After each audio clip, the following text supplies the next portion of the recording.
In 1900, a group of sponge divers sheltering from a storm off a small Greek island decided to dive while they waited out the weather.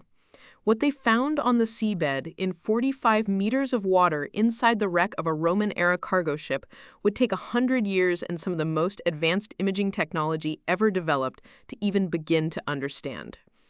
It was a lump of corroded bronze, roughly the size of a shoebox. It didn't look like much. It almost wasn't recovered at all. It is, without question, the most extraordinary object ever pulled from the ancient world, and it should not exist. The wreck off Antikythera was enormous, a ship probably carrying looted Greek art and treasure toward Rome, sunk somewhere between 80 and 60 BC.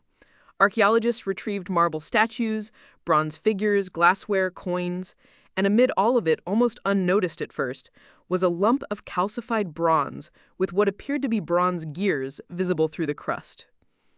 It sat in the National Archaeological Museum in Athens for 50 years before anyone truly understood what they were looking at.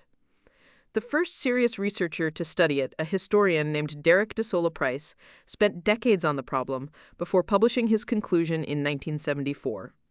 This device, built around 100 BC, was a hand-cranked analog computer of extraordinary sophistication. Nobody believed him at first. They probably should have. Let's talk about what the Antikythera mechanism actually did, because the list is almost offensive in its ambition. It predicted solar and lunar eclipses, not just whether they would happen, but when, what time of day, and in some cases the expected color and wind direction.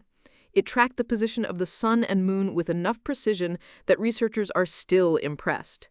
It modeled the moon's irregular orbit using a pin and slot mechanism that mathematically reproduced the elliptical motion that Kepler would not formally describe until 1609, 16 centuries later.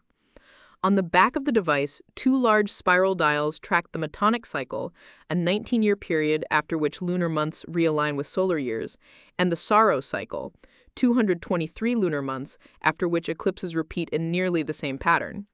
The largest surviving gear has exactly 223 teeth. That is not a coincidence. And then there's this. Inscribed on a smaller subsidiary dial, the names of the great Pan-Hellenic festivals, Olympia, Nemea, Isthmia, and Pythia.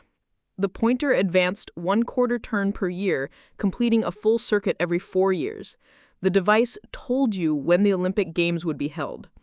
It had at least 30 interlocking bronze gears. It used differential gearing, not reinvented until the 16th century. The inscriptions include what researchers believe to be the earliest known mechanical user manual. The level of miniaturization and precision, according to researchers at University College London, rivals watchmaking technology from the 18th century. The 18th century, nearly 2,000 years after this thing was built. Nothing of comparable complexity would appear anywhere on Earth for the next 1,400 years. Think about that. Not anywhere. Not in China, not in the Islamic Golden Age with its remarkable mathematicians and astronomers, not in medieval Europe. 14 centuries of silence. And then the mechanical clock. So what happened?